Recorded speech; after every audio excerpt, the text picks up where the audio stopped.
Estamos nuevamente al aire, se hizo larga la tanda, ¿eh? Pusimos 2 temas esperando al diputado nacional Leonardo Grosso. ¿Cómo estás, Leonardo? Gracias por venir, ¿eh? Gracias por invitarme. Acá estamos bien. Bueno, me gustaría que la primera reflexión tiene que ver con un año de un nuevo gobierno. La gente decidió cambiar, es lo que al menos decía el eslogan de campaña del presidente Macri. ¿Cómo ves este nuevo año de gobierno, de una nueva gestión, de una nueva administración? ¿Qué es lo que vos estás sintiendo personalmente, desde el partido y en la calle?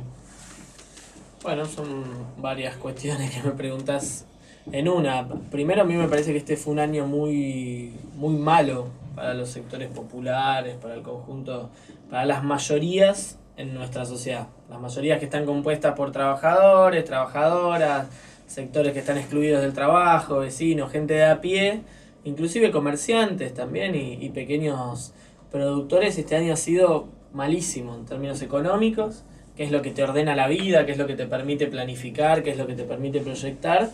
Ha sido un año duro, de evaluación de por medio, no se resolvió el tema de la inflación que plantearon, lo venían a resolver, de hecho se agudizó, los tarifazos, la incertidumbre en términos de proyección económica, el ajuste del mercado interno o el achicamiento del mercado interno. Este para mí fue un año malísimo para los sectores populares, como hacía años que no teníamos.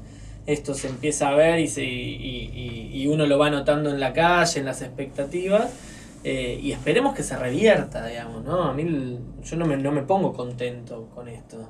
Yo soy opositor a este gobierno.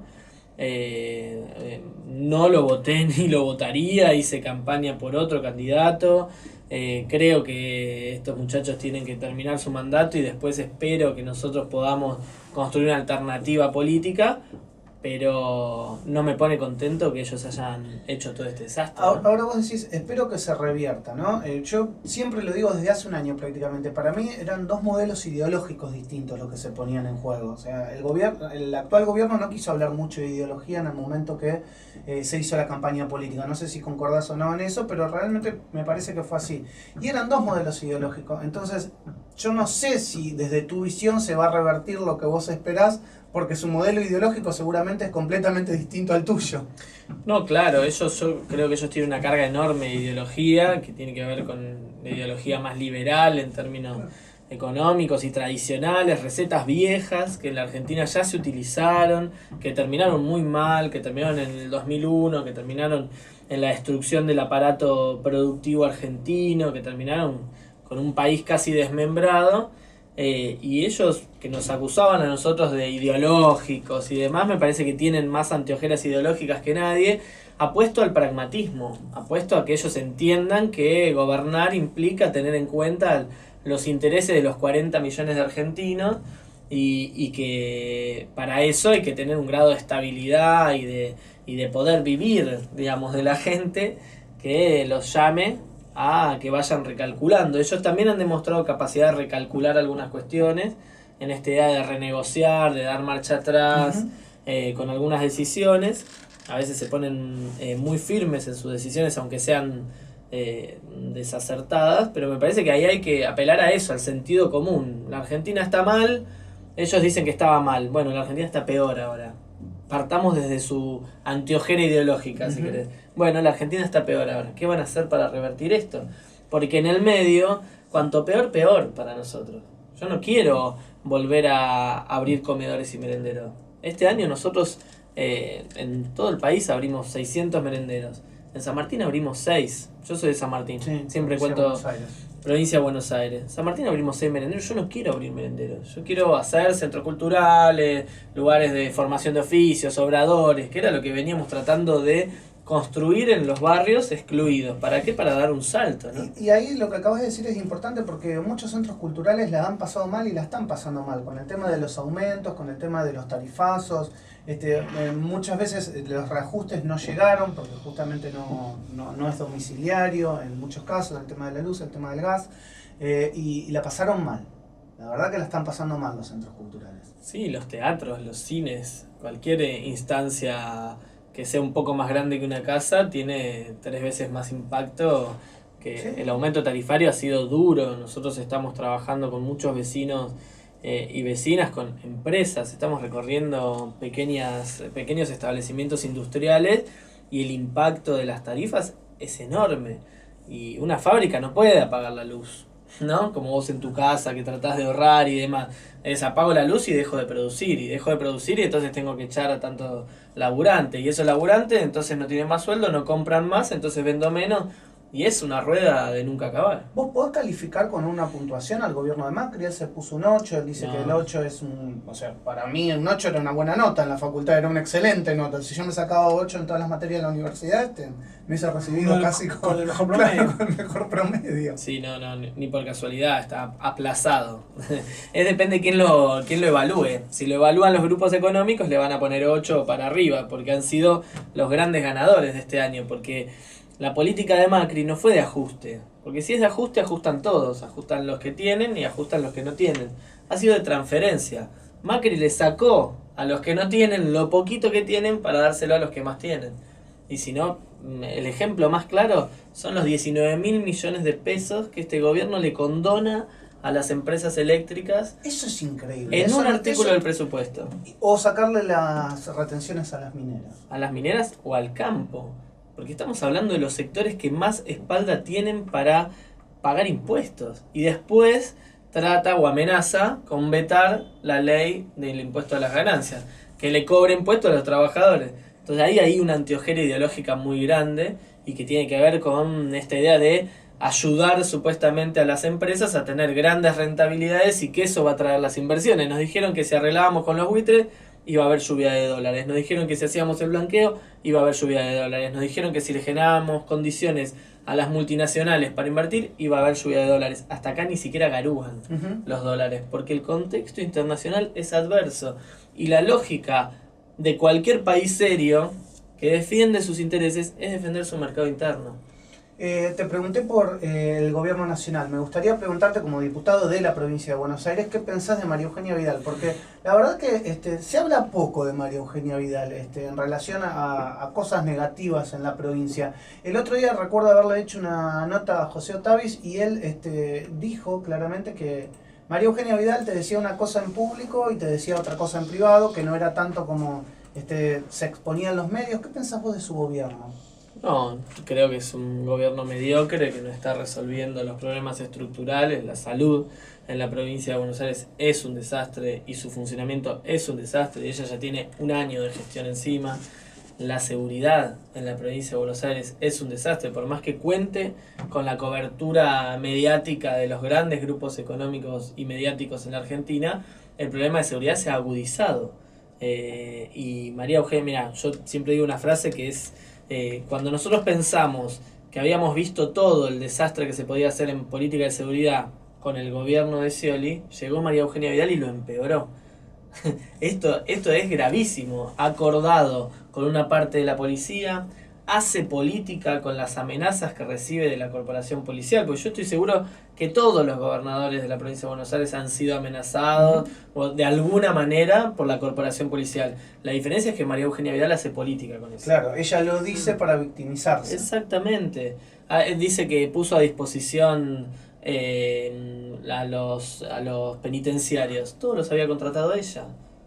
Los puso a disposición nada más, porque este año fue récord en términos de pocos funcionarios policiales procesados judicialmente. O sea, nunca hubo tan pocos funcionarios policiales procesados judicialmente como durante este año. O sea, ahí hay una política de acordar y después públicamente victimizarse, ¿no? Me parece que hay grandes agujeros. La paritaria que cierran ahora hace poco con el 18%, la idea de voy a resolver el tema de la salud. Eso lo contamos ayer o antes de ayer, es algo que no trascendió demasiado en los medios, pero en la provincia de Buenos Aires, no estamos hablando de docentes, estamos hablando de otros gremios, cerraron un 18%, lo que le va a marcar la cancha justamente a los docentes y a otros gremios en estos meses. Sí, que en realidad no va a poder, porque también intenta esto, digamos, intenta bajar los sueldos de la provincia. Lo que muestra es la voluntad política del gobierno con determinados, si se quiere, ventajas en términos de la relación de fuerza entre el gobierno y esos sindicatos de la provincia de Buenos Aires, de bajar los sueldos, de pisar la paritaria. Y esto es una política que va en contra de los intereses de la provincia. Pues si tenemos trabajadores que ganan poco, los trabajadores consumen poco. Estás mucho con los movimientos sociales, el que conoce un poco de tu vida y de tu historia sabe que también has llevado al Congreso gran parte de esta problemática, que muchos diputados te han escuchado en diferentes reuniones y charlas de comisión y también que has dado en el Congreso. Me gustaría preguntarte qué sentís vos en la calle en relación a la gente, a los movimientos sociales, cómo están viviendo este año, si ves todavía en la gente que existe una luz fuerte de esperanza, ¿qué es lo que estás viendo? No. La gente, a mí me parece que el problema más grande que genera la política económica y social de Macri, que tiene que ver con la exclusión de las mayorías y la justificación permanente de defender a los más ricos, este gobierno de ricos para ricos, como decimos nosotros, es que genera en la gente un rechazo a la política en general. Claro. Y eso es un problema enorme para cualquier país y para cualquier democracia. Nosotros ya tuvimos un que se vayan todos en la Argentina. Y no fue bueno para nadie. Es decir, a consecuencia de cómo el gobierno, mucha gente quiso cambió y ahora la gente está descreída de la política porque Exacto. no cree en el cambio que votó. Porque lo de Macri fue una gran estafa electoral. Macri dijo que iba a hacer una cosa e hizo todo lo contrario. Macri dijo que no iba a devaluar, Macri dijo que iba a sacar el impuesto a las ganancias, Macri dijo que iba a resolver la inflación, que iba a resolver la inseguridad, no resolvió nada, agudizó los problemas y se paró sobre grupos económicos que son muy chiquitos. El gobierno de Macri es muy poderoso, pero es muy chiquita la alianza, porque son grupos económicos, no representan mayorías sociales. Ahora, Leonardo, te quiero preguntar, porque hablamos de un hastío quizás en la gente contra la conducción política. ¿Vos crees que es contra la conducción política de Macri o con toda en general? Porque después de 12 años también se vio una discusión muy cruda de la otra parte, por llamarlo de alguna manera. Creo que el problema que tiene esto es que es contra todos, digamos, es la política en general. La política empieza a verse, hace poco estuve en España con los compañeros del Podemos, digamos, estuvimos charlando un poco y hablando con la gente también, y ellos hablan de la casta le dicen a los políticos, y es un poco eso lo que empieza a pasar, con la idea esta del aumento del sueldo de los diputados, con la idea de que lo que pasa en el Congreso, nosotros recién ahora, en la última sesión, donde incorporamos ganancias con un dictamen opositor, incorporamos emergencia social, es la segunda vez que en el Congreso tratamos un problema de la gente. La primera fue la ley antidespido. Y después fue esta sesión. El resto fueron todos problemas de la política o del gobierno de Macri para garantizarle los recursos a los grupos económicos. Eso genera hastío. Eso genera intolerancia, eso genera pero lo que desencanto. Mira, ayer hablábamos justamente de un tema internacional y decíamos, lo que está pasando a nivel internacional es que la gente claramente se quiere salir del sistema, porque ves que el sistema o la clase dirigente, o sea, la clase más rica se termina llevando los recursos, las empresas, los empresarios, los grandes grupos económicos, es así. Y es como que eso está pasando ahora en la Argentina. Claro, en realidad hay una lectura ahí que tiene que ver con el fin de los partidos tradicionales en el mundo. Eso es Trump, por más que sea un republicano, es un republicano disruptivo en el modelo político yanqui. Eso es el Podemos, Sí, o eso es Marine lo que Le Pen, pasó o Pepe con Marine Le Grillo, Pen, claro. eso es lo que está pasando en Italia con la renuncia del premier.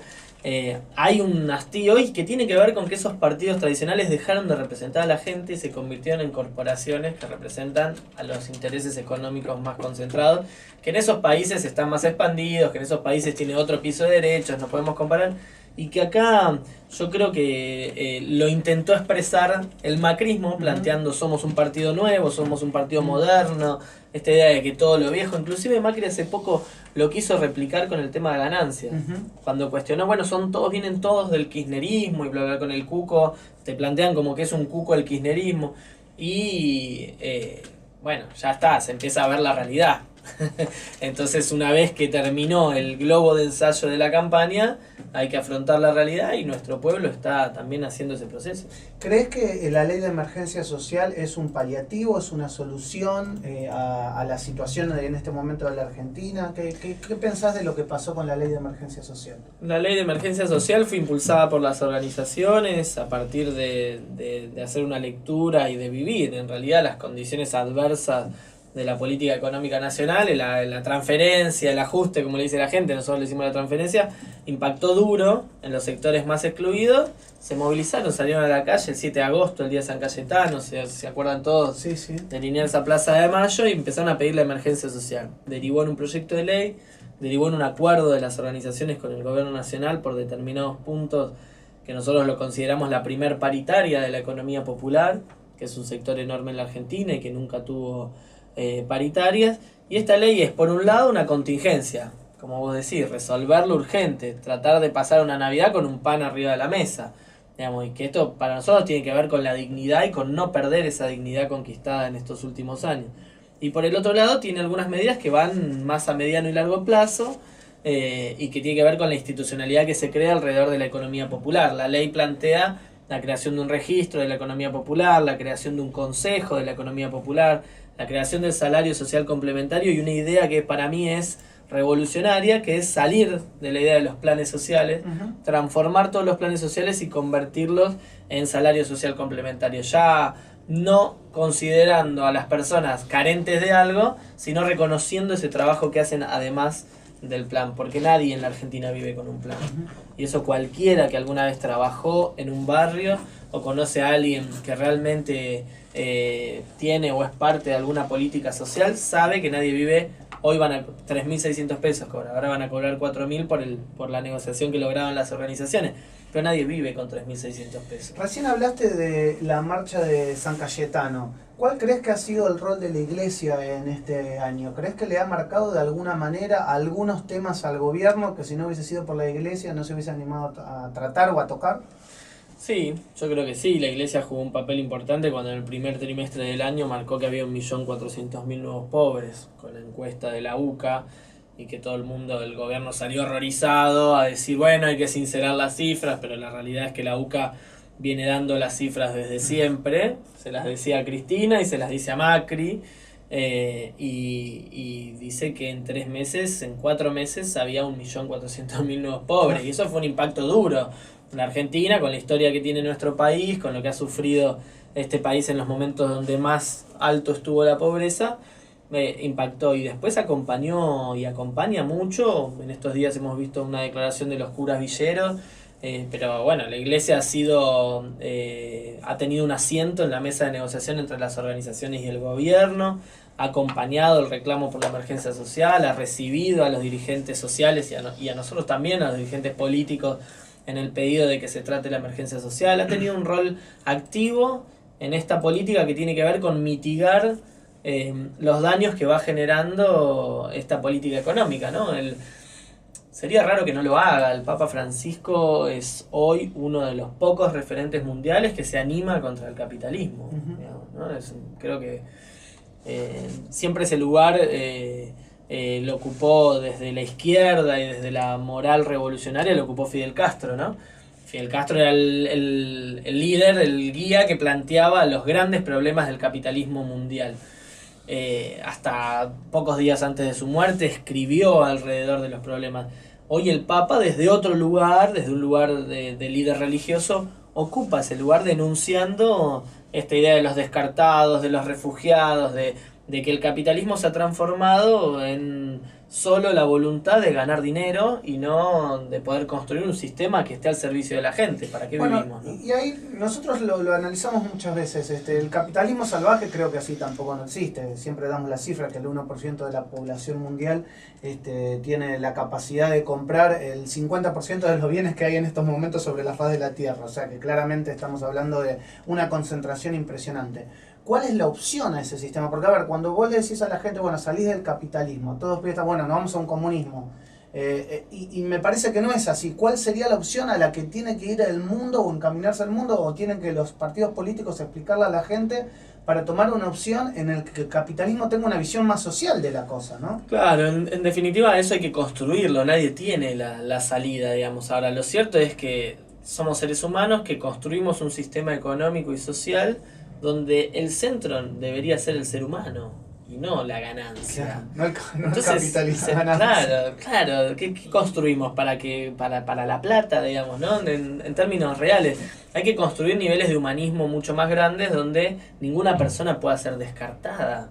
donde tengamos en cuenta la sustentabilidad del planeta Tierra, porque si no, no nos queda nada, digamos, Y en, ¿no? en esa idea vos creés que, te lo pregunto, estamos reflexionando, la verdad que no iba a ir por la charla, pero me interesa. ¿Vos creés que la globalización ha tenido una forma salvaje de tirar la cosa para adelante? Es decir, porque el poder de los estados, o el haber perdido poder por parte de los estados nacionales, nos han llevado a que organizaciones supranacionales terminan manejando lo que hoy todos vemos, ¿no? El Fondo Monetario Internacional, el BID, los diferentes organismos dentro de la ONU, terminan manejando a lo mejor políticas que los estados deberían hacerse fuerte y Sí. no deberían haber dejado que la rueda financiera en muchos estados ingresara, ¿no? Sí, yo tengo una visión muy materialista. Creo que el origen de eso es el modo de producción internacional del capital, y cuando el capital se empezó a concentrar y a transnacionalizar, y entonces hoy en Argentina es más barato comprar las zapatillas que hacen en Vietnam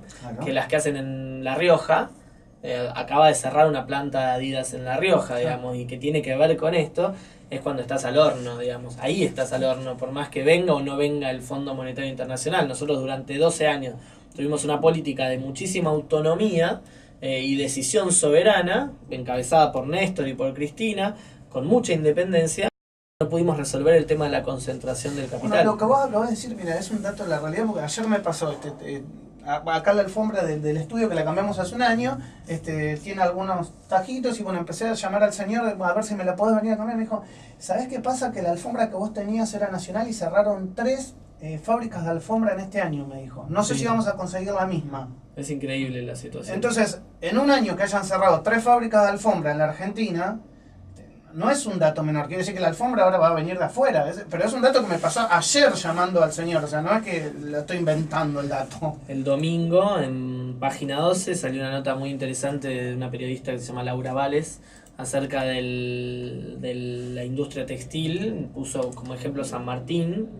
Yo la leí muy atento porque soy de San Martín y porque habíamos tenido una charla con la secretaria general del gremio de los textiles de San Martín, que es María Victoria Olaya, que nos había planteado: San Martín es el complejo industrial textil más grande del conurbano. Está La Matanza, Quilmes y San Martín. Y hay 300 o 400 despedidos en lo que va del año, y en total esos trabajadores son 4.000 y pico. El 10% de esos trabajadores en lo que va de un año perdieron su trabajo. Si esto sigue así, si vos solo proyectás esto, en 4 años de gobierno de Macri te queda la mitad de la industria textil. Es un desastre con lo que cuesta en este país crear un puesto de trabajo. Y nosotros, que estamos con el tema de la economía popular, tenemos ahí unos estudios, y por cada puesto de empleo de la economía formal que se pierden entre 3 y 4 de la economía popular.